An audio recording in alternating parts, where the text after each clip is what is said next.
The moment Clarence Chandler rode into Dusty Creek, New Mexico, in the spring of 1878, every soul on the main street stopped what they were doing, not because they feared him, though perhaps they should have, but because there was something in the way he carried himself that made a person feel the air had shifted, like the moment before lightning strikes dry ground. He was 31 years old and had the kind of face that had been shaped by wind and consequence rather than by comfort.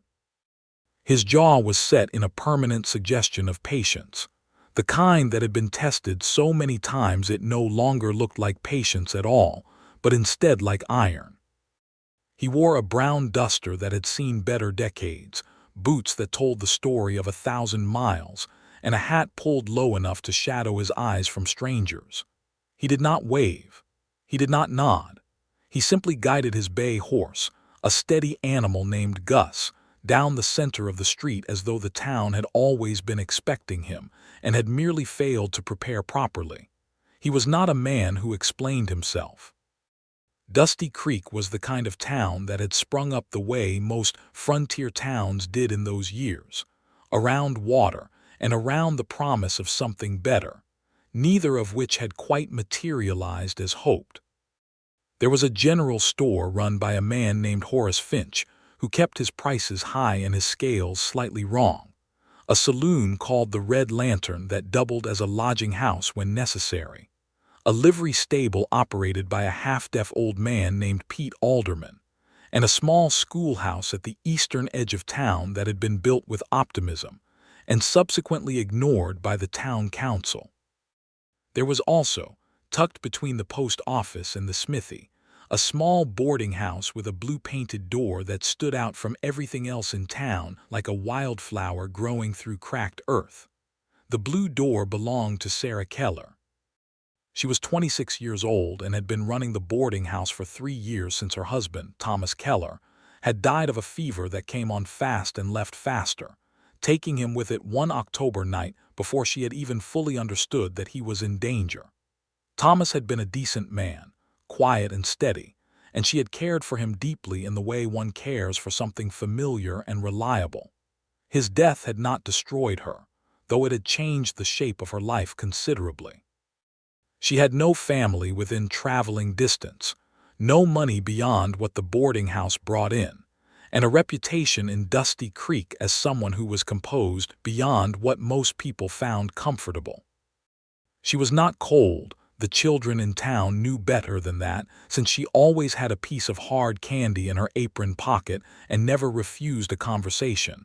But she was not a woman who required much from the world around her. She observed. She assessed. She did not fill silences simply because they were silent.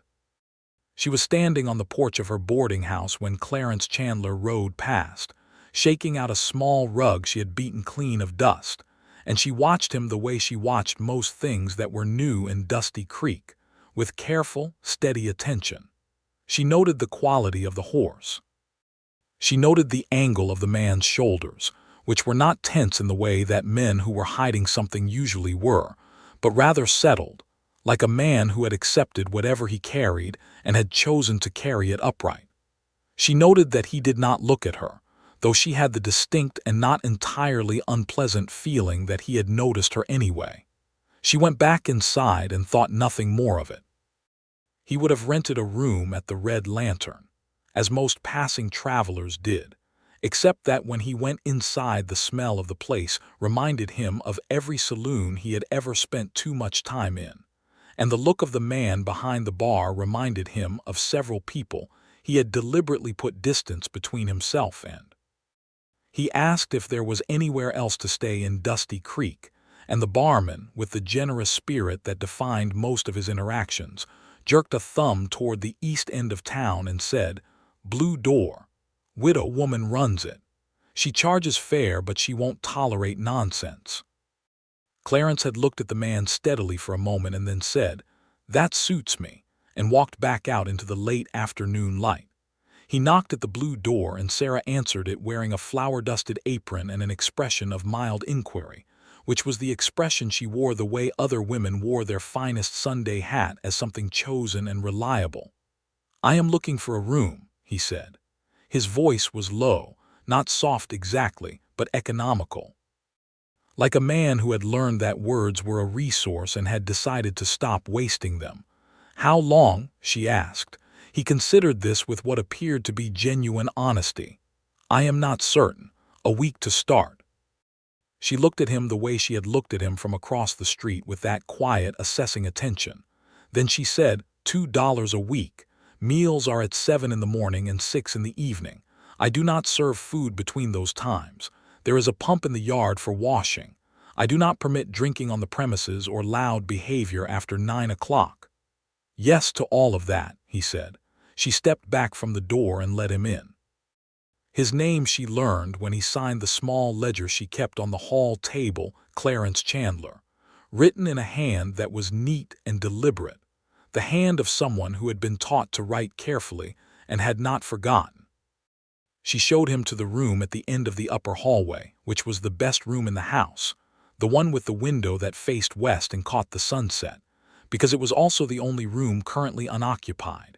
He looked around the room, at the quilt on the iron-frame bed, at the small table with the wash basin at the window, and then he turned to her and said, "Thank you." 2 words. But something in the way he said them made them feel like rather more than that. She nodded once and left him to it. The boarding house had 2 other long-term residents at that time. There was Reverend Amos Blythe, who was 64, perpetually bewildered by the behavior of the frontier, and prone to falling asleep in his chair after supper with a Bible open on his chest, as though he were reading it even while unconscious. There was also a young woman named Della Pratt, who was 22, newly arrived from Ohio, and working at the general store while she waited to hear back from a cousin in Arizona who had promised her a position teaching school. Della was vivacious and talkative, and had decided within approximately 45 seconds of meeting Clarence Chandler that he was the most fascinating and possibly most dangerous man she had ever encountered, opinions she shared freely with Sarah while washing the supper dishes that first evening. "He has a gun," Della said, with the tone of someone reporting something miraculous. "Most men out here do," Sarah replied. "He does not talk. He talked well enough to rent a room." Della leaned over the dish she was drying. "You are not curious about him at all." Sarah thought about the way he had signed his name in the ledger, the careful, deliberate letters. "I am observant," she said. "It is different from curious." Della laughed, the way she often laughed at Sarah, with genuine affection and a kind of bemused admiration. "You are the strangest woman I have ever known, Sarah Keller. I have been told." The first full day Clarence spent in Dusty Creek, he was largely absent from the boarding house, which Sarah noted without comment. He appeared for breakfast, ate what was put in front of him, biscuits and salt pork and black coffee, with the evident appreciation of a man who had eaten far worse for a long time, and then left without ceremony. He returned for supper, ate quietly while Reverend Blythe attempted to draw him into a conversation about the spiritual challenges of frontier life, responded with 2 or 3 brief but not unkind answers, and then excused himself and went to his room. Sarah observed all of this while serving and clearing and saying very little herself. The second day, she saw him from the kitchen window in the early morning, standing in the yard beside the pump. He had removed his shirt to wash, and she turned away at once, but not before she had registered the fact that his back bore 3 long scars, old ones, faded to silver against tan skin. She returned to kneading her bread dough and asked herself no questions about them. By the 3rd day, something had shifted in the rhythm of the house, though she could not have said precisely when it happened. It was something like the way a room settles when a piece of furniture is moved from a wrong place to a right one, not dramatic, not announced, simply suddenly more correct. He came in from wherever he had been that afternoon. She would learn later that he had been out to the alderman livery, helping old Pete repair a fence that had been threatening to fall since winter. And she was sitting at the kitchen table with her accounts book and a pencil, trying to make the numbers say something more encouraging than they currently did. He came in through the back door, which most people did not use, and she looked up without startlement, which surprised him, she could tell, though he did not show it much. "Supper is in an hour," she said. "I know." He hung his hat on the hook by the back door and poured himself a cup of water from the pitcher on the sideboard. Then, to her mild surprise, he pulled out the chair across from her and sat down, not as though he was intruding, but rather as though sitting across from someone at a kitchen table was something he did routinely, which she suspected it was not. She returned to her accounts. He sat with his water and looked out the window at the yard. They remained like this for perhaps 20 minutes, entirely without conversation, and it was one of the most comfortable silences Sarah Keller had experienced since Thomas died. She became aware of this at some point during those 20 minutes and noted it with the same quiet attention she gave to most things, not with alarm or analysis, but simply as a fact about the world that deserved acknowledgement. When she rose to begin supper, he rose too and said, "Is there something I can do to help?" She looked at him. "Can you cut wood?" "Yes. The pile at the side of the house is running low." He went outside and she listened to the steady, unhurried sound of the axe while she put the stew together, and something in that sound, in its steadiness, its lack of complaint, settled something in her chest that she had not fully realized was unsettled. Supper that night was livelier than usual, because Della had heard something at the general store about a circuit judge coming to Dusty Creek within the month, which apparently meant that the question of the land title on the western grazing parcel, a dispute that had been quietly simmering between the two largest ranches outside of town for over a year, would finally be resolved. Reverend Blythe offered the opinion that the law was a poor substitute for Christian charity, and that both ranching families ought to simply agree to share the parcel, which showed a touching faith in human nature that nobody at the table quite matched. "What is the dispute?" Clarence asked, and it was the longest sentence he had contributed at a meal since arriving.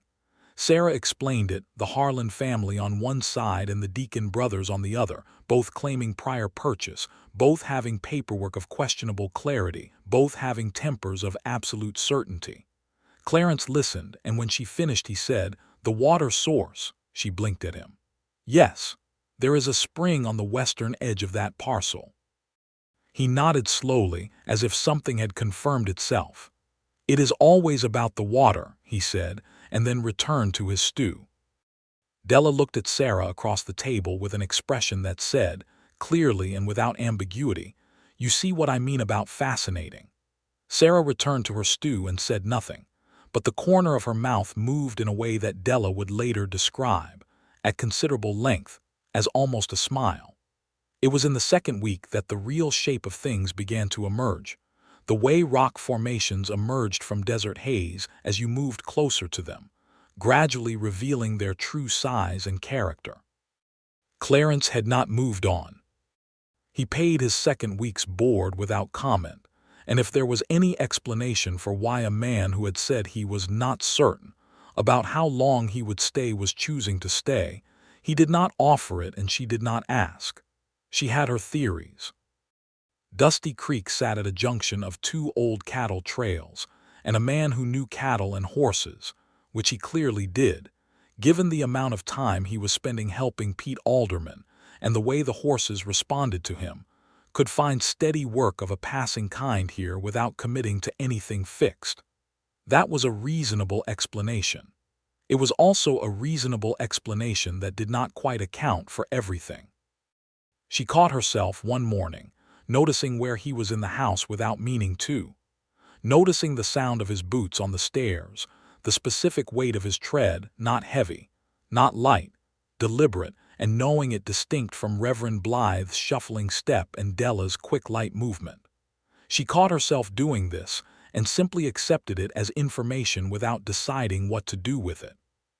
He was, she had come to understand, a man with a history that he wore on him the way other men wore clothing, not hidden exactly but not displayed either. Just present, the scars on his back, the way he occasionally went still in a conversation, as though listening for something beyond it.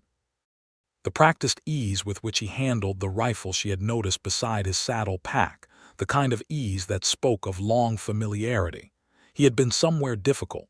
He had done something requiring. What exactly, she could not have said, and she did not require it said. She had her own history that she did not volunteer to strangers.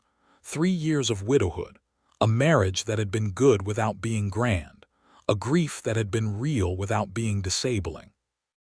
A life she had built from what remained, plank by plank, the way you built anything in this country with what you had, in the weather you were given, without waiting for better conditions.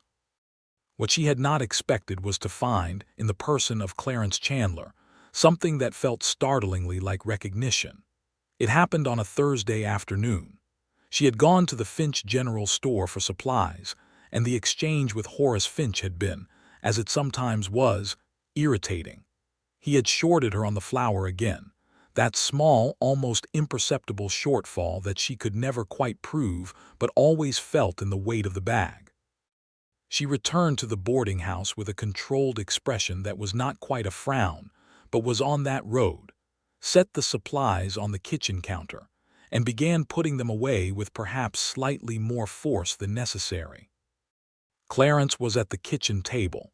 He had taken to sitting there sometimes in the afternoon, not intrusively, never demanding anything, simply present in the way a solid, useful piece of furniture was present. He was cleaning the leather on his saddle which he had brought in from the stable. She did not explain about the flour. He watched her for a moment, that measured, unhurried attention that was his particular way of seeing. Then he set down the leather and the cloth and said, "Finch." She looked at him. His scales have been off for as long as anyone in this town has noticed, and nobody has done anything about it because he has the only store within 30 miles, she said. Yes. She paused. He shorted the flour again. He said nothing. But his expression, which was generally speaking not given to much outward movement, did something subtle, a brief tightening around the eyes that she read, without difficulty, as shared contempt for smallness of character. She found herself exhaling. "I have been considering ordering directly from the supply depot in Santa Fe," she said. "The freight cost would almost balance against what I lose to his weighing." "It would balance entirely within 6 months," he said, "and after that you would save." She looked at him more carefully. "You know freight rates." "I have done some freighting." He returned to the saddle leather. "Write to the depot. I can tell you what to ask for in terms of rates." She stood in the kitchen for a moment and felt something she had not felt in quite this way for a long time, which was the feeling of being helped by someone who helped because it was useful and not because they wanted something in return for the helping. It was such a clean and uncomplicated thing that it nearly startled her. "Thank you," she said. The same 2 words he had given her on the first day returned to him now with the same weight behind them. He nodded once and kept working. That evening after supper, when Reverend Blythe had drifted off in his chair, and Della had gone to write letters to her cousin in Arizona, Sarah sat at the parlor table with pen and paper and began drafting her letter to the Santa Fe freight depot. Clarence sat nearby in the other chair, not reading, not doing anything in particular, simply present, which she had come to accept as his natural state. She asked him twice for specific details, freight language she was not certain of, and he gave them to her without making her feel the asking was an inconvenience. When she finished and set down the pen, she looked at the letter with satisfaction. "It is a good letter," he said, and she believed him, not because he was being kind. She suspected he was not, by inclination, given to empty kindness, but because he was the sort of person whose assessment meant something precisely because he offered it rarely. The nights in Dusty Creek were large. The sky out here was not like the sky back east or in the cities, where it was something you glimpsed between buildings and took for granted.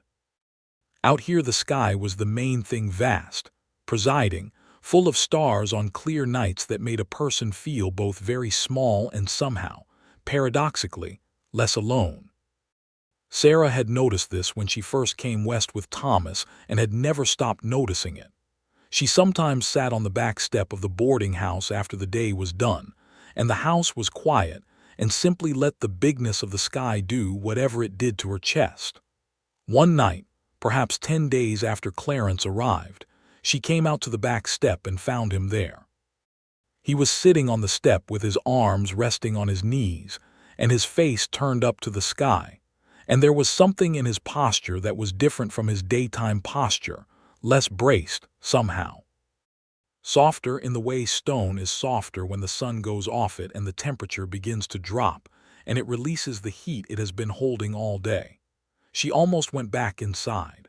But something, she would not have been able to name it precisely, not then made her sit down instead on the same step, with enough distance between them to be comfortable and look up at the same sky. They sat like that for a long time. The coyotes were calling somewhere north of town, and the night was warm with the smell of dry grass and wood smoke, and the stars were extraordinary. At some point he said, quietly, "Where are you from originally?" She considered the question. "Missouri, a town called Hartwell." "Very small, very flat." A pause. "Is it still there?" "I expect so. I have not been back since I came west." Another pause, easy and unhurried. "Colorado," he said, and she understood he was answering the same question she had not asked him. "A ranch in the southern part. It is gone now." She did not ask how it was gone. He did not explain. They sat with the sky a while longer, and when she finally rose to go in, she said good night, and he said good night, and the simple fact of having sat with someone in the dark, without needing to fill it with words, felt to her like something genuinely rare and genuinely precious. The land dispute between the Harlan family and the Deacon brothers came to a head sooner than the circuit judge, unfortunately, as these things tended to do in that country in that time. It was a Saturday, the market day that brought people in from the outlying ranches, and the main street of Dusty Creek was as busy as it ever got, women with baskets, men with horses, children underfoot, the smell of dust and horse, and the hot iron smell of the smithy going at full force. Sarah was at the front of the boarding house beating another rug. She beat rugs often. It was good for thinking. When she heard the argument begin outside the Red Lantern Saloon. Earl Deacon and young James Harlan, who were 25 and 22 respectively, and both possessed of the particular kind of pride that young men on the frontier cultivated the way other people cultivated gardens. Words first, the way it always began, loud and escalating. She set down her rug beater and watched from the porch with the attention of someone who had seen this pattern before and was calculating its trajectory. She saw Clarence coming down the street from the livery before the situation became truly dangerous, moving with that unhurried, deliberate pace that she had come to recognize as his way of doing most things. He assessed the scene, Earl Deacon red-faced and loudening, James Harlan's hand moving toward his side, and then he simply walked between them. Not aggressively, not with any display. He just walked between them and stood there, and the size of his presence, not just physical, though he was not a small man, but the quality of his stillness, his complete lack of drama, seemed to take all the air out of the confrontation, the way opening a window took the heat out of a stuffy room. "Both of you are going to back away," he said, conversationally, as though suggesting a reasonable activity on a pleasant afternoon. "And then both of you are going to get on with your day." There was a long moment. Earl Deacon, who was older and had more sense, stepped back first. James Harlan, who was younger and had less, held his ground for another breath, then apparently concluded something from looking at Clarence and stepped back as well. The crowd that had gathered dispersed. The Saturday market resumed. Clarence came back across the street and up the porch steps without particular ceremony, glanced at Sarah, glanced at the rug she was holding, and said, "Is there coffee?" It was not quite a question. "There is always coffee," she said, and held the door open for him. She poured the coffee and they sat at the kitchen table, and she said, "You did not draw on them." "No. Most men in that position would have." He turned the coffee cup in his hands. "Most men in that position are trying to prove something." She looked at him over her own cup. "What are you trying to prove?" He met her eyes directly, steadily, the way he did most things. Nothing currently. She accepted that. She filed it next to everything else she was accumulating about Clarence Chandler, the scars, the freight rates, the careful handwriting, the way he had placed himself between two armed men with the air of someone performing a minor errand. The Deacons and the Harlans are going to keep at this until someone gets hurt, she said, or until the judge comes. If the judge gets here in time, he nodded slowly. I may ride out to both ranches, he said, not asking permission, not explaining why, just offering it as information the way he offered most things. I believe that would be useful, she said, and left it there. He rode out to the Deacon Ranch the following Monday and to the Harlan place on Tuesday. She did not ask him what he said in either place. He came back each evening for supper, slightly dusty from the road, and ate and said little about where he had been. But the tenor in town shifted subtly in the days after, the way the air shifts before a weather change. You could not point to one specific thing, but the aggregate of small signs told you something had altered. She asked him one evening, just as a matter of curiosity, how he had gotten both families to hold their peace. He considered the question for a moment, turning it over. I told them both the same thing, he said finally, which was, that water is not worth blood. She sat with that. Simple. The true things usually are. She thought about Thomas then, briefly. Not with pain. The sharp kind of that grief had long since softened into something more like the memory of weather, a storm you had been through that you could recall without being returned to it. She thought about what it had been like to build a life with someone quiet and steady. And she thought, for the first time with the specific clarity that meant something, that what she felt in the presence of Clarence Chandler was different from what she had felt with Thomas, different not in degree but in kind, something more like recognition than comfort, more like finding a word you had not known you were missing than fitting a puzzle piece into a shape you already understood. She did not say any of this. There was nothing yet to say. The circuit judge arrived in Dusty Creek on a Thursday in May, a small thin man named Ezekiel Marsh, who had the air of someone who had heard every possible version of every possible human grievance and had decided to find it mildly entertaining. He set up court in the town hall, which was also the church on Sundays and the dance floor on Saturday nights when the mood was right, and proceeded over the following 2 days to hear the land dispute. Clarence attended both sessions. Sarah attended one of them on the second day, because she closed the boarding house kitchen for the dinner hour and had time. She sat 2 rows back and watched Clarence sitting in the row ahead of her and to the left, watching the judge with that focused attention he brought to everything. And she noted that he had changed his shirt to a cleaner one, which she found, without quite meaning to, quietly endearing. Judge Marsh ruled in favor of a divided claim, the spring water rights to be held jointly, the grazing land split along a surveyed line which satisfied nobody completely, and both families adequately, which was, he noted dryly, the correct outcome of most disputes.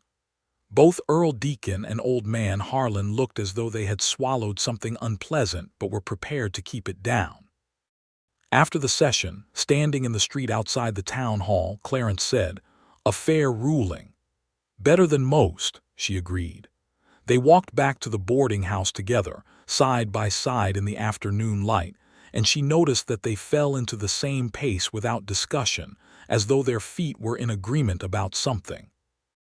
The town moved around them, horses, voices, the creak and clatter of a loaded wagon, and they moved through it easily, 2 people who were comfortable in their own skins walking in the same direction.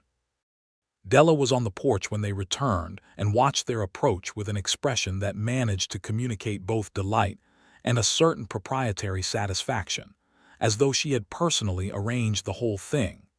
Sarah gave her a look that communicated several things at once, the primary one being, "Please conduct yourself with restraint."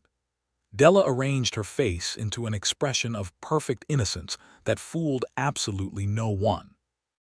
The spring moved into its full expression over the following weeks, and Dusty Creek greened up the way it always did after the dry months, tentatively, patchily, but with a determination that was characteristic of everything that survived in that country. Sarah planted her kitchen garden, which she did every year with the focus and strategy of a general planning a campaign, and Clarence offered, one morning over coffee, to repair the split-rail fence around the garden plot that had been leaning at an increasingly worrying angle since the previous autumn. She told him what she would pay him for the work, and he looked at her with an expression that she had learned over weeks of careful observation indicated something between amusement and objection. "You do not have to pay me," he said. "I know I do not have to," she said. "I prefer to." He considered this with apparent seriousness. "Why?" "Because it keeps the accounting clear," she said. "I do not like to owe things that cannot be measured." Something changed very slightly in his expression, and she had the distinct impression that she had said something that mattered to him, that some specific principle she was articulating had resonated in a way that was personal. He did not explain why. She did not require it. "Fair enough," he said, and took the wage she offered without further argument. He fixed the fence that day with a thoroughness that went somewhat beyond what she had asked for, replacing not just the split rails, but also resetting 2 posts that had shifted in the winter ground, adjusting the gate latch that had been stiff since she could remember. She watched some of this from the kitchen window, and then forced herself to stop watching it and focus on the bread she was baking, with mixed success. That evening, after supper, Reverend Blythe announced that he had received a letter informing him of a congregation in Albuquerque that was in need of a permanent minister, and that he intended to take the position, which meant he would be leaving Dusty Creek within the fortnight. He delivered this announcement with the mild air of someone reporting a change in the weather. Della made a fuss over him, which he accepted with touching pleasure, and Sarah brought out the small bottle of brandy she kept in the back of the kitchen cupboard for medicinal and commemorative occasions. They toasted Reverend Blythe with brandy in mismatched glasses, and Clarence raised his glass along with the rest of them. And when Della announced that she had also, just that very day, received the letter from her cousin in Arizona offering the teaching position, there was a second toast, and the general mood of the boarding house that evening was warm and celebratory in a way that made Sarah feel the particular bittersweet of things changing. Later, washing the glasses, she was aware that within the fortnight she would have an emptier house and consequently less income, and that this was a practical concern which required practical thought. She was also aware, more quietly, that she was not thinking about the practical concern as much as she was thinking about the fact that Clarence had laughed at something Reverend Blythe said during supper. Not loudly, just a brief, genuine sound, the laugh of someone who found something actually funny rather than merely obligatory, and that it was, without question, one of the more affecting things she had encountered in recent memory. She finished the glasses and dried her hands and went back into the parlor. He was still sitting there, reading a newspaper someone had left at the house, weeks old as newspapers in small towns generally were, reading it with the same attention he brought to everything. She sat down in her chair and picked up her mending and said, "Are you thinking of moving on?" He looked up from the newspaper. The directness of the question seemed neither to alarm nor offend him. "I have been wondering the same thing," he said. "And," he folded the newspaper deliberately, "there is a rancher named Cavett, northwest of here, who is looking for a foreman. Pete Alderman mentioned it. The previous foreman went south for his family." She kept her eyes on her mending. "That would keep you in the area." "It would." A pause. "It is a reasonable position," she said. Her voice was perfectly measured, giving nothing away, or rather giving only what she consciously chose to give. "I thought so." He was looking at her. She could feel it without seeing it, that direct, steady attention. She set down the mending and met his eyes, and there was a moment not dramatic, not accompanied by any of the usual theatrical signals that stories put around these moments, in which something moved between them. A mutual acknowledgement, clean and clear, like two surveyors confirming that they are looking at the same piece of ground. "You should take the position," she said. "I intend to," he said. The conversation, to any observer, would have seemed to have been about employment. Both of them knew it had been about considerably more. He rode out to the Cavett Ranch the following morning and returned that evening with an agreement in hand, starting the following Monday. He told her this at supper with the same matter-of-fact brevity he brought to all information. Della, who had already begun quietly celebrating her own forthcoming departure with a degree of cheerful sentimentality that was charming in small doses, seized on this news and congratulated him with warmth that was 3/4 genuine and 1/4 something more knowing, which she directed largely at Sarah, who declined to acknowledge it. Reverend Blythe left on a Wednesday morning, and the small group of them, Sarah, Della, Clarence, and old Pete Alderman, who had taken a liking to Blythe on the grounds that Blythe never shouted at him, stood in front of the boarding house and watched the stage pull away. Blythe leaned out the window and waved until the stage rounded the bend out of town, and then he was gone, and the space he left was the specific kind of quiet left by someone who had been cheerful and harmless and now wasn't there anymore. "Good man," Clarence said, the way he said things simply, without embellishment, and exactly correctly. "He was," Sarah agreed. Della was sniffling. "He is only going to Albuquerque," Clarence pointed out, not unkindly. Della laughed through the sniffling, which was approximately the right response, and they all turned back toward the house. Clarence began at the Cavett Ranch that Monday, which meant he was away during the days, returning to the boarding house in the evenings. James Cavett was 48, taciturn and demanding, a ranching man of the old school who had carved his place in New Mexico through sustained willpower and refusal to be defeated.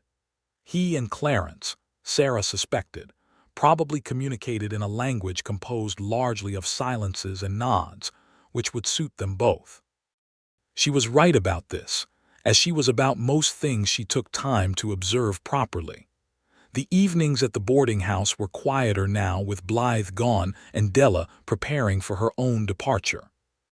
Della left on a Thursday 2 weeks after Blythe, with considerably more luggage and considerably more tears and an embrace for Sarah that was long and fierce, and carried within it the weight of something that had been quietly important without anyone declaring it. "Write to me," Della said fiercely into Sarah's shoulder. "I will write," Sarah said, and she meant it. "And you," Della said, pulling back and addressing Clarence, who was standing nearby with Della's largest bag, looking patient. "You take care of her." There was a charged second. "Della," Sarah said. "I am simply saying," Della said, with the serene confidence of someone who had decided that the truth was worth the minor embarrassment. Clarence looked at Sarah briefly, and whatever passed between them in that look was something that would have been impossible to transcribe in words because it operated below the register of words, in the frequency where real things happened. "Safe journey," he said to Della, and handed her the bag. The stage took Della away, and the house was, for the first time in Sarah's tenure there, genuinely quiet. She had 2 rooms to let and no takers at present, which was a practical concern, but it was also, and she acknowledged this to herself honestly, alone in the kitchen that evening, not an entirely unwelcome state. She was used to her own company, had learned to value it. What she was less used to was the company of one other specific person whose presence in the house felt not like intrusion but like rightness, and the house being otherwise empty threw that specific presence into a relief that was difficult to ignore. He came in from the Cavett Ranch at his usual time, hung his hat, washed at the pump, came into the kitchen where she was finishing supper. He looked tired in the way of someone who had done genuinely physical work all day and found it satisfying rather than depleting. He sat down and she put a plate in front of him and they ate together in the quiet, just the 2 of them, and the whole thing was so simply and profoundly ordinary that it hit her somewhere she had not been expecting. She thought, "I have been lonely." Not acutely, not dramatically, but steadily, in the way that drought is not spectacular but does its work all the same. And she thought, this is what it feels like when that stops. She did not say any of this. After supper, he helped her clear the table, which he had started doing without comment some weeks before, and she washed while he dried, and at some point she said, without planning to say it, "What was the ranch in Colorado, the one that is gone?" A moment. She heard him set a cup on the shelf. "It was my father's," he said. "He built it from nothing, good land, good water. He died when I was 22. A pause. My brother and I tried to keep it going for 3 years after. But there was a drought and then a debt and then a fire. Not all of those things were bad luck." She turned to look at him. He was standing with a dish in his hand, looking at the wall in the way of someone looking through it rather than at it. "Someone helped the debt along?" she asked. He looked at her. "A man named Aldous Grint, who had wanted the land since before my father died and was willing to create the conditions for it to become available." She was quiet for a moment. "What happened to him?" "He has the land," Clarence said. "As far as I know." A pause. "I left the territory before I did something I could not take back." She looked at him steadily. He looked back at her with that open, direct attention of his, not hiding from the assessment, not requiring a particular verdict. "That took something," she said quietly. He set the dish on the shelf. "It took considerable leaving." She turned back to the washing up and he picked up the next dish and they finished in silence. And if anything, the silence was fuller than it had been before, richer, the way land is richer after rain. That night she sat at the back step for the first time since the night they had both sat there together, and he came out again the same as before, as though the timing were arranged, though it was not. He sat beside her on the step in the dark, warm night, and she was aware, more than she had been before, of the specific weight and warmth of him in the space near her, the specific quality of his breathing, which was slow and even and unhurried like everything about him. "I am sorry about your father's ranch," she said. "Thank you," he said. "Stars. Coyotes farther off tonight." "Thomas," she said after a while, "my husband, he was good. He was genuinely good. I want you to know I know the difference between good and other things." He was very still. "He died fast," she said. "Fever, 4 days from the first sign to the end. I have had a long time to sit with it." She paused. "I'm not sitting with it anymore, I think." She felt him turn to look at her, though she did not turn to look back, and the silence that followed was so careful, so full of attended breath, that it felt like something held. "Sarah," he said, the first time he had said her name, just her name with nothing else required around it. She turned then and looked at him in the dark, where his face was its most readable somehow, the way things often were when the performance of daylight was removed from them.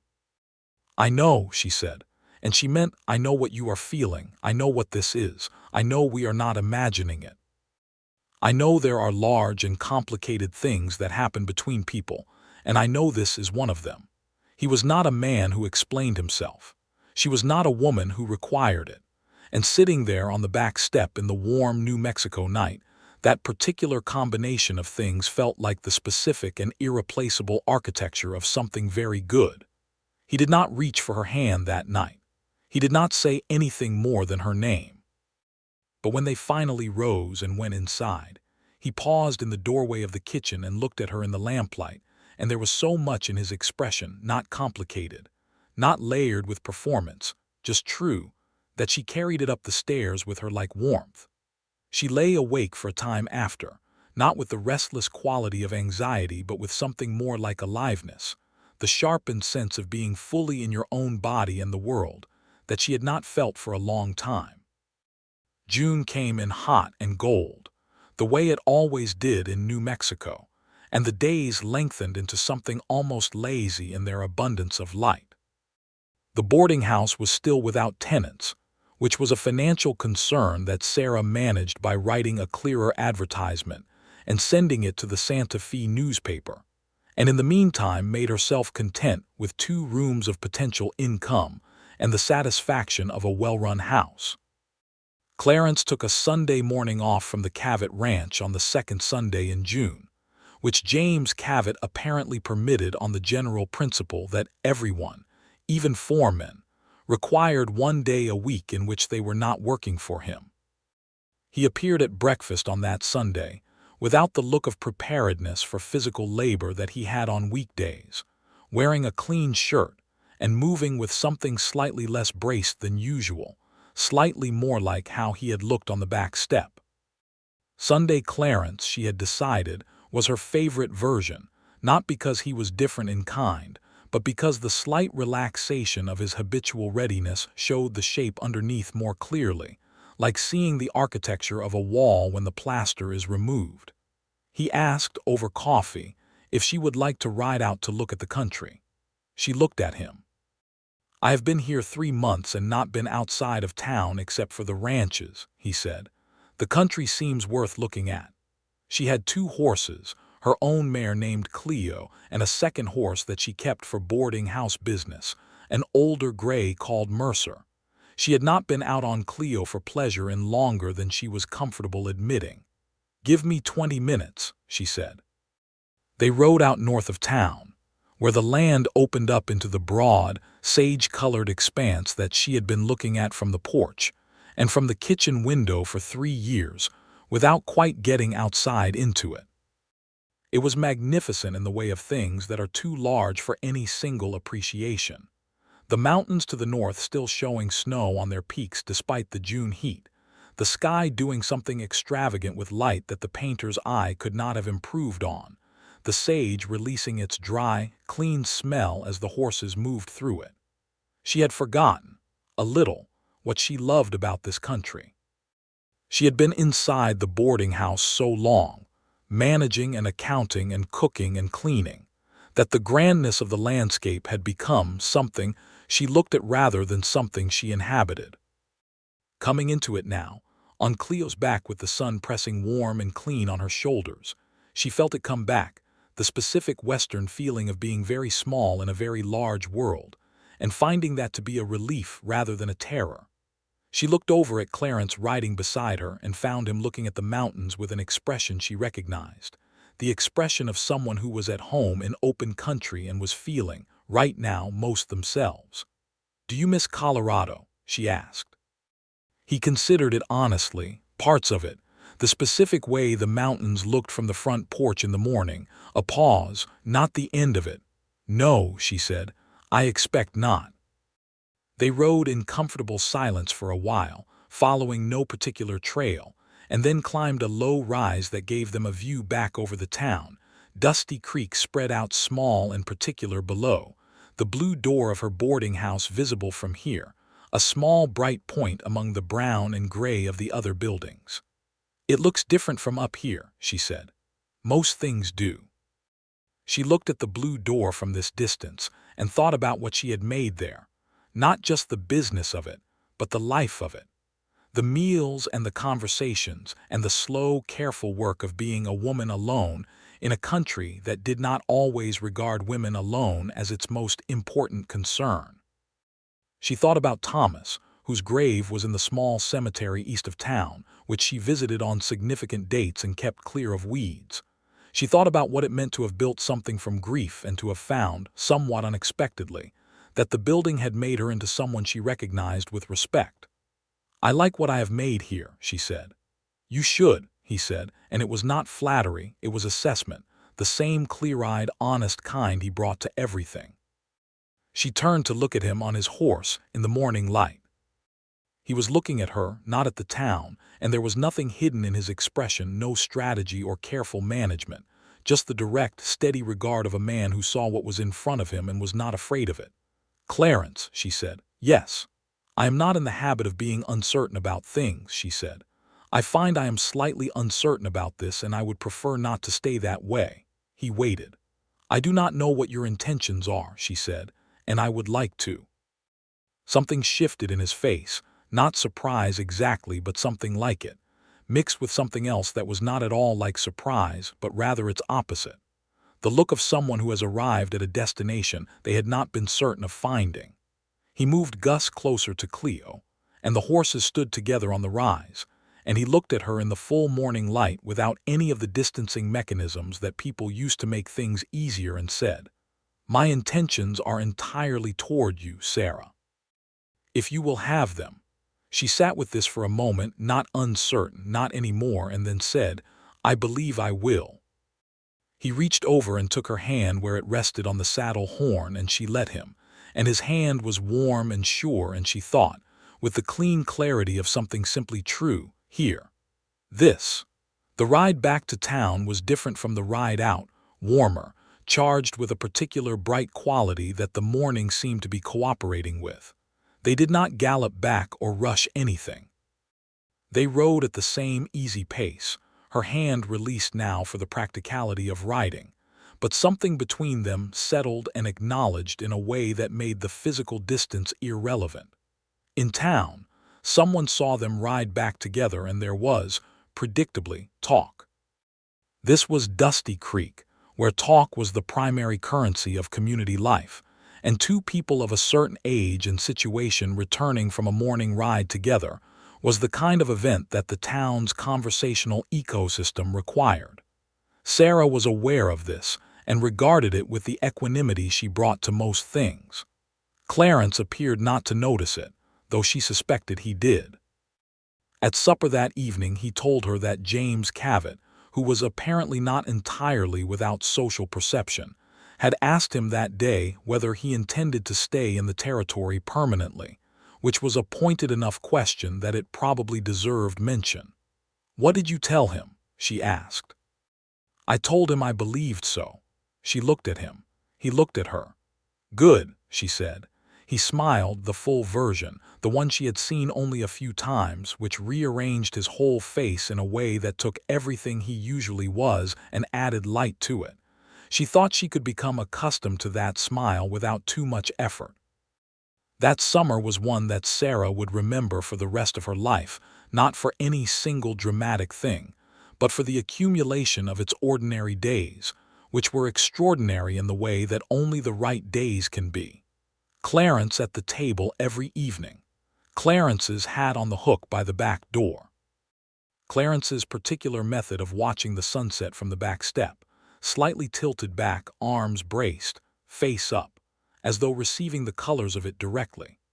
Conversations that went everywhere and nowhere and were always interesting, about the land, about people, about books. She had a shelf of them. He was a reader, which she had known and was pleased by, about what they believed and what they had given up believing and what they had decided to believe again after everything. He told her, in pieces over those months, about the life between Colorado and here. Years of drifting work, freighting, as he had mentioned, cattle driving, a winter at a logging camp in Utah that had been miserable in a way he described with such deadpan specificity that she laughed. A time working as a deputy marshal in a small town in Arizona, which had lasted 2 years before something he was brief about had made it impossible to stay. He was not, she understood clearly, a man who had been entirely untouched by the harder things the West offered, and there were parts of his past that were not entirely clean. She did not require them to be. She had read people all her life, and what she read in Clarence Chandler was not a man who had done wrong things from wrong reasons, but rather one who had done difficult things from the best reasons available in difficult circumstances, and who lived with the weight of them in the manner of someone who had decided that living with weight honestly was preferable to putting it down dishonestly. She told him things in return. About her family in Missouri, her father who had died when she was 17, her mother who had remarried a man Sarah had not particularly liked. About the choice to come west with Thomas, which had been as much about leaving as about going. About the years of the marriage, the good ones and the less good ones, and the learning to be honest about that now that Thomas was gone, because the dead deserved truth as much as the living. About the 3 years alone, which had made her stronger than she had known she could be and lonelier than she liked to admit. He listened the way he did everything, with full attention, without interruption, without the urge to fix or redirect. And when she was done, he said things that were direct and true and exactly right, and she understood that this was his particular gift, not eloquence, not ease, but the absolute reliability of what he said when he said something. In September he asked her to marry him. He did it simply, without ceremony beyond what the moment called for. They were sitting on the back step in the evening which had become their place, the place where everything honest between them had happened, and he turned to her with the directness that was his whole character and said, "I would like to marry you if that is something you want." "It is something I want," she said. "No performance. No theatrical excess. Just truth met with truth." He did not have a ring to offer her immediately, which she learned because he told her directly, "I do not have a ring at present. I will get one." "The ring is not the part that matters," she said. "I know," he said, "but I intend to get one anyway." He went to Santa Fe the following weekend on a horse and came back with a ring that was modest and exactly right. A narrow gold band with a small turquoise stone that was the color of the New Mexico sky at noon. He put it on her finger on the back step where he had asked her, because that was the place where such things belonged, and she looked at it in the evening light and thought of the sky above them, and how it was always there even when you forgot to look. They married in October, in the town hall that was also the church on Sundays, with Judge Ezekiel Marsh presiding. He had returned to Dusty Creek on another circuit and agreed with the good nature of a man who found things genuinely gratifying, and a small gathering of people who had accumulated significance over the course of the year. Pete Alderman, half-deaf and deeply moved. James Cavett, who had ridden in from the ranch and stood in the back with his hat in his hands and the expression of a man attending a ceremony for someone he respected. A few of the town women who had observed the whole year's developments with interest. The Harlan family and the Deacon brothers, who were managing, if not to like each other, to coexist peaceably enough to attend the same event, which felt like a small community victory. Della sent a letter from Arizona that arrived a week before the wedding, full of exclamation marks and genuine happiness.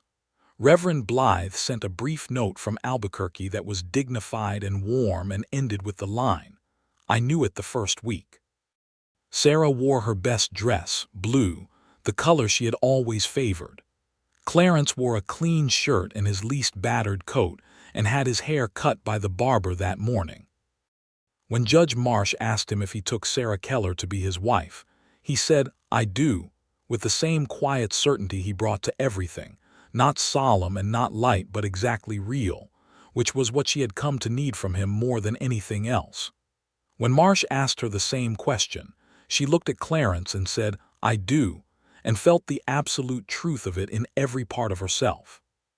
The town made a good party of it afterward, in the way that frontier towns did with whatever music was available, which was a fiddle and a harmonica played by two men of moderate talent but considerable enthusiasm, and a great deal of food contributed by various women in the spirit of communal celebration. Sarah danced with Clarence and found that he danced carefully and well, with the same deliberate attention he brought to everything physical, and she was pleased in a way that had no rational basis beyond the simple fact of his hand warm at her waist and his face, for this occasion, carrying more of that transforming smile than she had ever seen it carry. He had never felt so understood. She had never, since Thomas, felt so genuinely held. They moved into the boarding house together. Clarence moved his belongings from the end-of hall room to hers, which was larger and faced east, with the morning light, and this small migration of his things, the saddle, the rifle, the small collection of books she had not known about and was delighted to discover. A folded letter she asked no questions about made the house feel different in a way that was purely right. The way the house had felt subtly wrong for the months of his absence, and she simply had not acknowledged it. The winter that followed was cold but not harsh, and they settled into the life of the boarding house together in a way that had the quality of things that are meant rather than made the morning coffee. The evening accounts that they now reviewed together, his particular competence with the maintenance of the house that he gave without being asked, and without making her feel that he was managing her, her particular capability, with the running of the business that he respected and contributed to without attempting to overtake. 2 new boarders came in November. A young schoolteacher named Marcus Webb, who was 24 and full of optimistic theories about the educability of frontier children, and a quiet widow from Texas named Elsa Morton, 55, who was visiting her daughter in Dusty Creek and ended up staying the winter because the daughter's house was small and crowded with grandchildren. They made a different kind of household than the previous one. Not less good, just different. Marcus's idealism occasionally bruising itself against reality and requiring conversation. Elsa's dry humor providing a useful counterweight. The freight arrangement with Santa Fe had been settled the previous summer and was working exactly as Clarence had predicted, saving Sarah a steady amount on supplies that had already, by December, made a noticeable difference in the household accounts. He looked at the numbers with her one evening and said, 6 months, as estimated, with such evident satisfaction that she laughed at him. "You are quietly very proud of that estimate," she said. "It was a good estimate," he said, without defensiveness. "It was," she agreed, and he turned the ledger page, and the smile at the corner of his mouth was small and absolutely real. James Cavett gave Clarence a raise in January, which came with an invitation to consider a more permanent arrangement, something closer to a junior partnership in the ranch management, which Cavett phrased in the oblique language of men who did not like to appear too eager. Clarence brought this information to Sarah, and they discussed it over 2 evenings, the way they discussed everything that mattered directly, with all the relevant information laid out, without assuming that either of them already knew what the other thought. The arrangement would mean more regular income and more stability, but also more time at the ranch during busy seasons, which would mean she managed the boarding house alone more often. She considered this honestly. "I am capable of managing it alone," she said. "I did it for 3 years. "I know you are," he said. "That is not the question. The question is whether I would prefer not to," she said. "Yes," she thought about it. "I would prefer you to be home in the evenings," she said. "If the arrangement still allows for that." "It does. Cavett's arrangement is all but the height of calving season, and even then he has a bunkhouse." "Then take it," she said. He took it. Spring came again, the second one since Clarence had ridden into Dusty Creek, and the kitchen garden needed planting again, and the fence he had repaired the previous year was holding solid, and the house was full in the way that she had wanted it to be.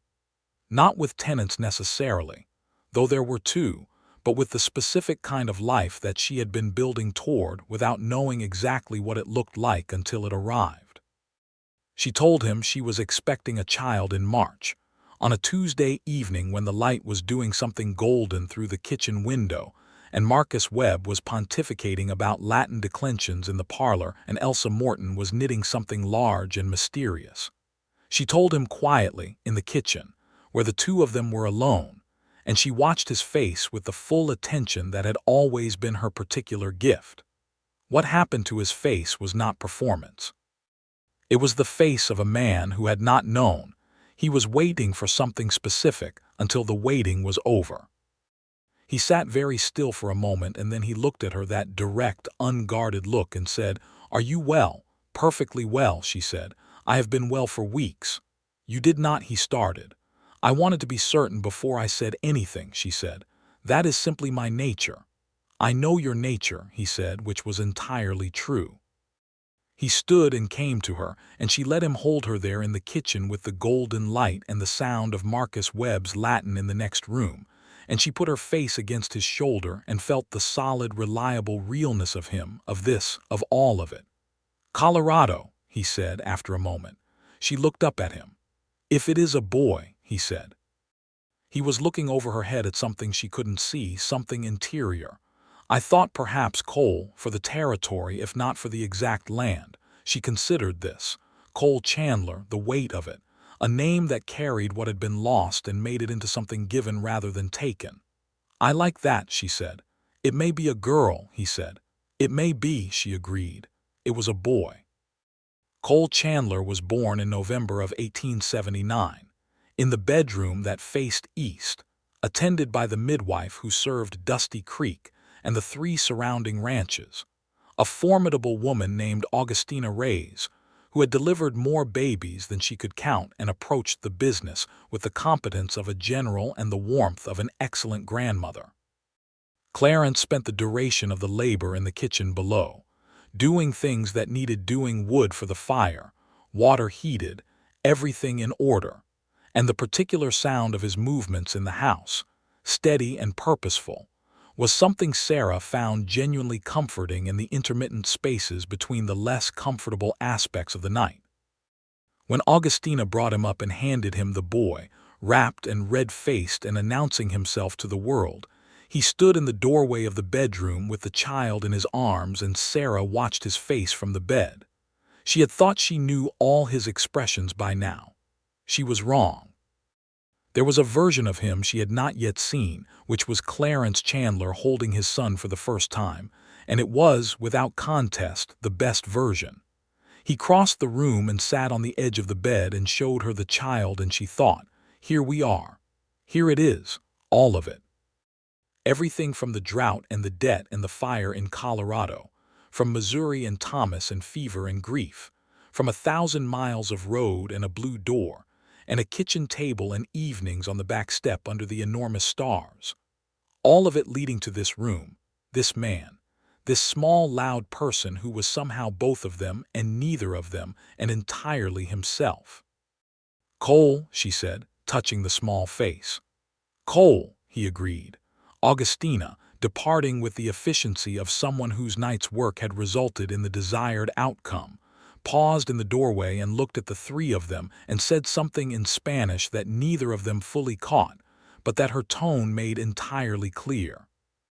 The year that Cole was born, Dusty Creek grew by 30 households and got its first proper schoolhouse with a permanent teacher, Marcus Webb, who had proved that his optimism about educability was not entirely unfounded. Elsa Morton eventually went home to Texas, but she wrote letters regularly, and one arrived the following spring full of great excitement because her own daughter had also had a baby, a girl, and Elsa felt that the world was proceeding correctly. At the Cavett Ranch, Clarence had quietly become indispensable in the way that certain people became indispensable, not by making themselves so, but simply by being exactly what they were, consistently, until the operation could not efficiently function without them. Cavett, who was aging and whose son had gone east for reasons that Cavett discussed with great restraint and visible pain, had begun to speak of longer-term arrangements, things that began to sound, when parsed through the laconic vocabulary of both men, like the eventual transfer of significant responsibility. Sarah expanded the boarding house. She had thought about it for years, and with 2 steady incomes and the savings from the freight arrangement, she had the means. A carpenter from Santa Fe spent 6 weeks adding 2 rooms to the back of the house, and when the work was done, the Blue Door presided over a larger, fuller, better-functioning enterprise. She also, by this time, had a permanent arrangement with 3 local families to provide midday meals for their hired men on market days, which brought steady additional income and the pleasant chaos of a full table that she had not anticipated enjoying as much as she did. She turned 28 that spring, and Clarence was 33. And on her birthday he brought her a book from Santa Fe that she had mentioned once, months ago, in the context of a conversation about something entirely different, a novel she had read as a girl and lost track of. He had written it down and found it and brought it back, wrapped in brown paper, and when she opened it she looked at him with the full weight of what it meant that he remembered, that he had written it down, that he had found it. "Clarence," she said. "I thought you would like to have it," he said simply. She held the book. She thought about the word, understood what it actually meant. Not agreed with, not approved of, not managed or directed or simplified into something easier.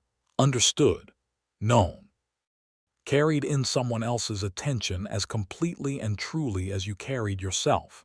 She had never expected to have this again. She had not, she realized, even known to expect it. She stood up and kissed him, right there at the kitchen table where everything had begun, and he put his arms around her the way he always did, without fanfare, with complete certainty, and she thought the word. Yes. Cole was walking by 14 months, with the specific expression of someone who had decided that bipedal locomotion was an interesting project and was approaching it with focused empirical interest, which both his parents recognized. He had Clarence's coloring and Sarah's eyes, and when he was determined, which was often, the set of his small jaw was so distinctly Clarence's that she had to look away to keep from laughing. He had taken to following Clarence around the house and the yard with the dedication of someone whose research subject was extremely mobile, and Clarence accepted this with his characteristic patience and included Cole in the things he was doing with the natural ease of someone who had never thought about fatherhood as a performance, but simply as a version of presence. She watched them once from the kitchen window, Clarence at the woodpile, Cole standing beside him watching with enormous concentration, and then Clarence handing him a small piece of wood and showing him where to put it, and Cole depositing the wood with the gravity of a very important task. And the whole thing was so ordinary and so perfect that she stood with her hands flat on the counter and let herself simply feel it. He came inside 10 minutes later with Cole on his hip, both of them carrying the smell of wood smoke and outdoor air, and Cole immediately made his view known regarding the contents of the kitchen. And Clarence set him down, and he toddled toward the shelf where Sarah kept the biscuit tin, which he had identified as a location of interest, and Clarence stood in the kitchen doorway watching him with that expression, the one she had not known until the night he first held the boy, and she said, "You are a very good father." He looked at her, and there was something in his face that was close to pain before it became something else entirely, something that had to do with everything he had not let himself want before and had been given anyway. "I had a good example," he said, "and a good teacher." He meant her. She knew he meant her. By 1882, Dusty Creek had become something substantially more than it had been when Clarence first rode down its main street. The disputed land between the Harlans and the Deacons had been surveyed and fenced according to the judge's ruling, and the two families had arrived at a grudging neighborliness that occasionally, on cattle drives, looked almost like cooperation. The school was well attended. There were 2 churches and a dentist and a proper doctor named Oliver Crane who had come from Virginia, and who, despite his obvious bewilderment at the climate, was staying. The Red Lantern Saloon remained, because there would always be a Red Lantern Saloon, but it had competition now from a hotel that served food that was reliably good. The boarding house was full most of the time. Sarah had a girl who came twice a week to help with the heavier cleaning, a young woman of 16 named Rosaria whose family had been in New Mexico territory for generations, and who worked with efficient good humor and a thoroughgoing refusal to be impressed by anything, which Sarah found entirely admirable. James Cavett had that year made his final offer to Clarence, which was the offer of the ranch itself, not sold but transitioned, Cavett remaining in a comfortable house on the property, but the full management and eventual ownership passing to Clarence over a term of years, and payments that Cavett had outlined with the care of a man who had thought about it for a long time and arrived at what he considered right. He told Clarence he had no one else he wanted the land to go to. He said this without sentiment and without apology, and Clarence accepted it in the same spirit. He brought it home to Sarah, as he brought everything, and they sat at the kitchen table on a Tuesday evening with Cole asleep upstairs, and he laid it out, all of it, the terms, the expectations, the work it would mean, the life it would imply. She listened all the way through without interruption, which was her gift as it was his, and then she asked 2 or 3 questions that went to the exact heart of the matter, and then she sat and thought, and he waited, unhurried, with his coffee. "The boarding house," she said. "Is yours," he said. "Nothing about Cavett's offer touches that. I would not permit it to." She looked at him, he looked back. "We would be land people," she said. Not with reluctance, with the particular assessment of someone deciding what something means. "Yes. I have come to think of this as a land worth belonging to," she said. "As have I." "Then yes," she said. He exhaled, a small, controlled thing, but she heard it, and it told her everything about how much this had mattered to him to ask. They had the second child in the autumn of that year. A girl, this time, delivered again by Augustina Reyes with the same efficient competence, smaller than Cole had been, with very definite opinions about her arrival that she communicated clearly from the first moment. They named her Margaret, after Clarence's mother, which he had suggested one evening with a careful quietness that told her what it cost and what it meant. Margaret was Margaret from the beginning, a person with views, with preferences, with the specific combination of her mother's steady observation and her father's absolute certainty that created something rather extraordinary in a small package. Cole, who had been prepared for her arrival by a series of conversations that he had attended with variable interest, took one look at her and decided she was the most fascinating object he had encountered yet, which pleased everyone. The night Margaret was born, Clarence was again in the kitchen during the labor, and again when Augustina brought her to him, he stood in the doorway with the child, and Sarah watched his face and thought, "There it is again. That version of him, still the best one." He sat beside her on the bed and held both of them. Cole was asleep, Augustina had departed, the house was quiet, the lamp was low, and it was the most completely contained moment of Sarah Keller's life, the feeling of everything converging into a single point of rightness. "Margaret," she said. "Margaret," he confirmed. Outside the window, the New Mexico night was enormous and star-filled, and the coyotes were calling, and the sage was releasing its dry, clean smell into the dark, and a man and a woman sat together in the warm light of a lamp and held between them everything that mattered. He was 35. She was 29. They had both of them traveled a considerable distance, not just in miles, though there were many of those, but in the harder unmapped terrain of loss and rebuilding, and the long education of deciding what you were and what you required. What she required, she had discovered, was this: honesty that did not announce itself, presence that did not demand acknowledgement, someone whose silence was as legible as speech and twice as reliable. What he had found, without looking for it, in a house with a blue door in a small town in New Mexico Territory in the spring of 1878, was the first person since his father who saw him entirely and found nothing that required changing. He was not a man who explained himself.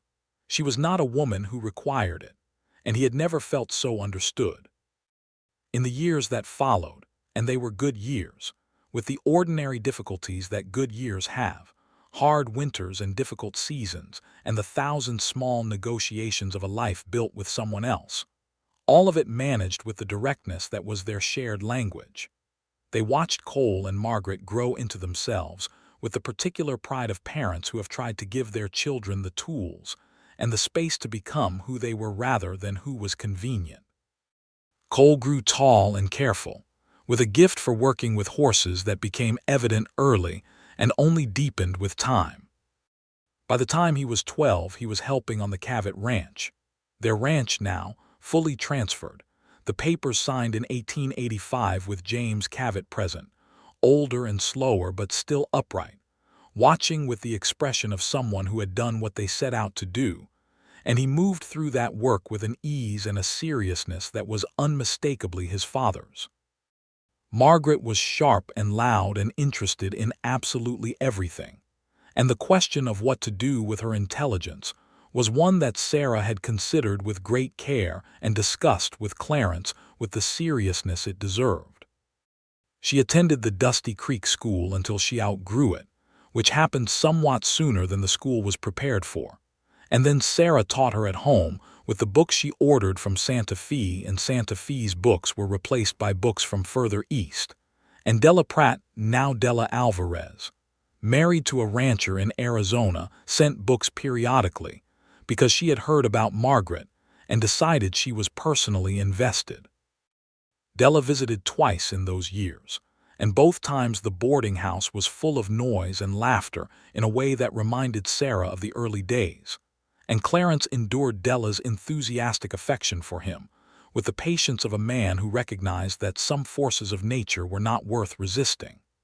Pete Alderman died in the spring of 1884, at the age of 73, in the comfortable way of very old men who have decided they are done, and simply become so overnight. His livery stable passed to a young man named Ernesto Villanueva, who had worked for Pete for 5 years and knew the horses better than the town knew him. There was a quiet service. Clarence was a pallbearer. Sarah made the food afterward, and the town came. The town came for things. That was what towns did, what they were for. They came for funerals and for weddings and for the summer dances and the harvest markets, and slowly over the years, Dusty Creek became a town that had a history, which was a different thing from a town that was simply happening. Sarah was part of that history. Clarence was part of it. The blue door of the boarding house, which she repainted every 3 years in the same shade, was part of it. A small, bright, particular landmark that people directed each other toward without thinking. She turned 35 in the spring of 1887, and Clarence was 41, and they had been married 8 years, which was a fact she sometimes held up and examined from different angles because it was one of the most straightforwardly good facts of her life. 8 years of a particular kind of certainty. 8 years of the kitchen table and the back step and the evening sky and the mornings where she woke with his warmth beside her and the reliable comfort of a world that had arranged itself, finally, into something she had helped to shape. He brought her flowers on her birthday, which was not something he had done in the earlier years, not because he was not thoughtful, but because thoughtfulness for him had always expressed itself in the practical rather than the decorative. But something had shifted over the years, some slight loosening of the self-sufficiency he had always kept between himself and the world, and it expressed itself in small ways. Flowers on her birthday. The book he had remembered and found.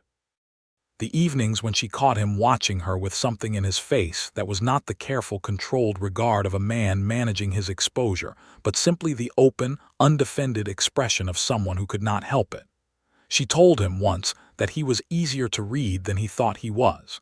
He had looked at her for a long moment and then said, "Only to you."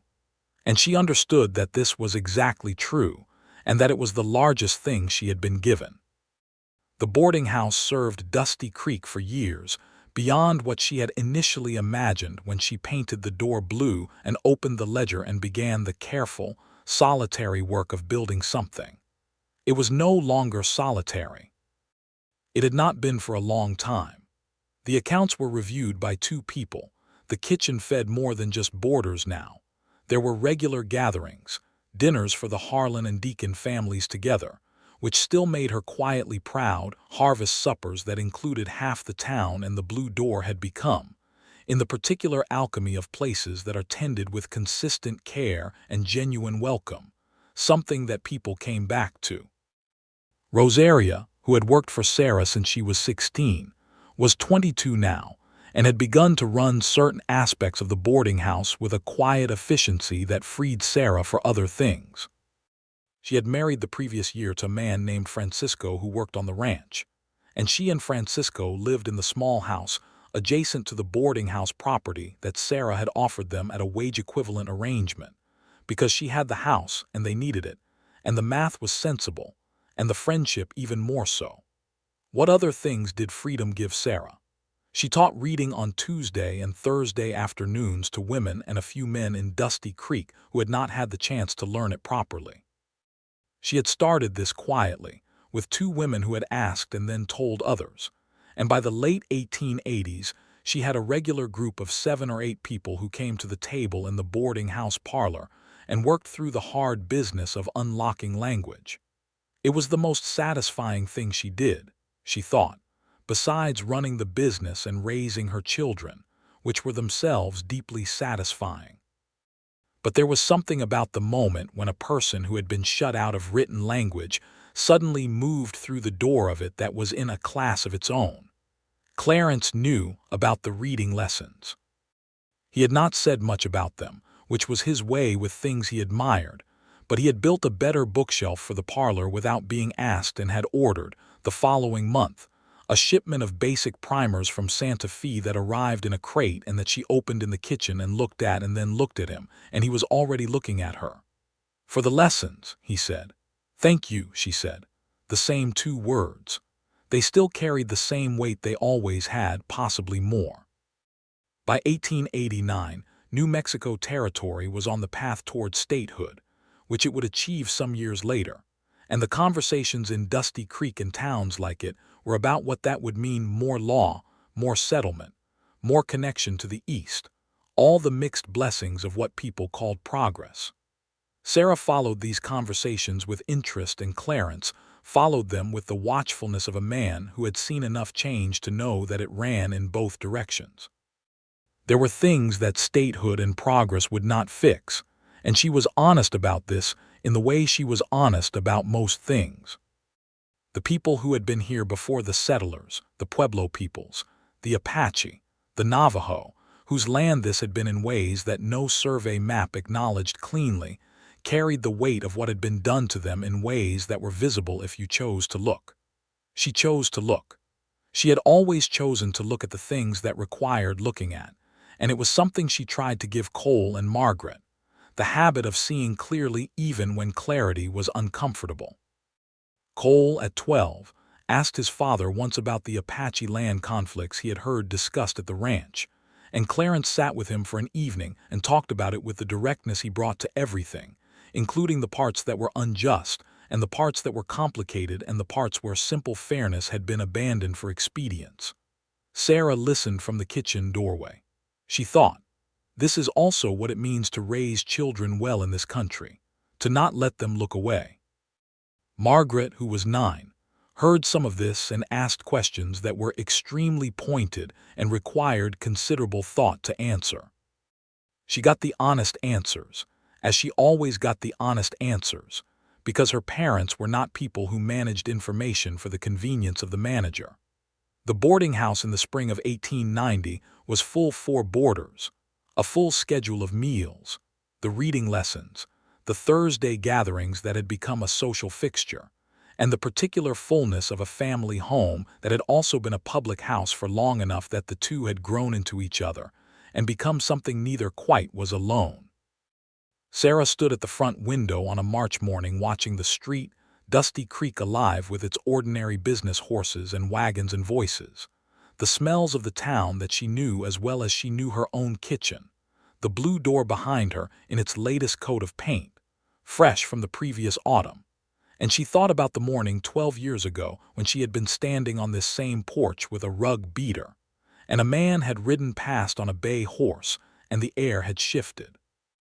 She had not known then what she was looking at. She had suspected something. She heard his boots on the stairs, the particular weight of his tread that she had known for 12 years and would know for the rest of her life, in the dark, in her sleep, in any room she was ever in. He came to stand beside her at the window.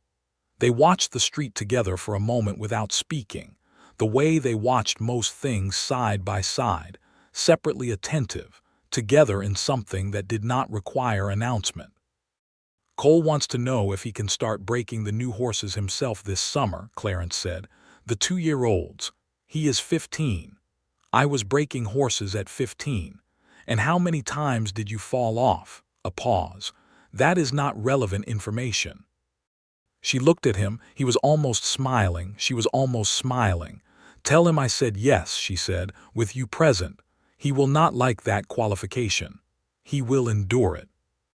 Clarence made a sound that, in anyone with less economy of expression, would have been a laugh, and she felt the warmth of it against her shoulder and thought the word again, the one she had been thinking since the back step, since the morning light on the rise above town, since the kitchen table and the freight rates and the scars on his back that she had never needed explained. Here. The spring unfolded around them the way it always did, imperfect and magnificent, the land greening up with its usual combination of determination and stubbornness, the mountains to the north letting go of their snow by inches, the sage coming back in force after the dry February. Cole did break the 2-year-olds that summer, with Clarence present, and fell off a total of 4 times, all of which he reported with the self-contained factual manner of his father and the barely contained competitive spirit that was entirely his own. He was good at it. He was going to be very good at it. Margaret started corresponding with a professor at the University of New Mexico that Clarence had written to on her behalf, on the subject of her education, which was a letter he had written without telling her about it until it was sent, which made her feel, when she found out, something almost too big for the kitchen to contain. She had looked at him across the table, and he had looked back, and she had said, "You wrote to the university," and he had said, "Your daughter deserved the letter written," and she had no adequate response to that, and so she had simply put her hand on his and kept it there until the moment passed. The professor's name was Helena Reinhold, and she was one of the first women on the faculty of that institution, and her letter to Margaret was the beginning of an ongoing correspondence that Margaret would later describe as one of the defining experiences of her education. Sarah read the first letter over Margaret's shoulder and felt, with specific and genuine pride, that she was looking at the future. This was what they had built. Not just the boarding house or the ranch, though those were real and solid and evidence of sustained effort, but this, two children who were becoming themselves fully, a home that was also a place where other people could come and be welcomed. A life that had, after considerable difficulty on both their parts, arrived at something worth the journey. She was 38 years old and had never been more exactly herself. He was 42 and had, in the specific and irreplaceable presence of his wife, finally stopped carrying his past like a punishment and started carrying it like something that had made him who he was, and who he was worth having been made. On their 12th anniversary, October, which had been their wedding month, he took her to the rise above town, the same one they had ridden to on that June morning in their first year. The view had not changed. Dusty Creek below, the mountains north, the enormous sky doing its work above everything. Cleo was gone, replaced by a younger mare named Iris who had Cleo's steadiness and considerably more opinions. Gus had been gone for 4 years, which had been a loss that Clarence had received with his characteristic composure, and that she had known, nevertheless, was real and deep. They sat on their horses on the rise and looked at the town below them, the blue door visible from here, the same as always, and the late October light doing something golden and definitive to the whole world. 12 years, she said. 12 years, he confirmed. She looked at him in the autumn light, this man who had ridden into her town on a spring morning and been still and unhurried and present and honest, and who had never, not once, in 12 years, said anything he did not mean or withheld anything that mattered. She thought about what she had said to herself on the first night she had understood what was happening between them, that this was different from comfort, different from familiarity, different from the good and ordinary things a marriage could be. This was recognition, the specific and unrepeatable feeling of being known. He was not a man who explained himself. She was not a woman who required it. And he had never felt so understood, and she had never felt so seen, and both of those things were still true on the rise above Dusty Creek in the golden October of their 12th year, and she believed, with the same clear-eyed certainty she had always brought to the things she believed in, that they would be true on every rise they ever stood on for the rest of their lives. "Ready to go back?" he asked. She looked at the blue door one more time. She looked at the sky. She looked at him. "Yes," she said, and turned Iris toward home. They rode down the rise together in the afternoon light, back toward the town and the house and the children and the meals and the accounts, and all the good, ordinary, particular weight of a life fully inhabited. And the hoofbeats on the dry ground were steady and unhurried, and the mountains to the north were exactly as they had always been, and the sky above New Mexico was enormous and clear and full of light.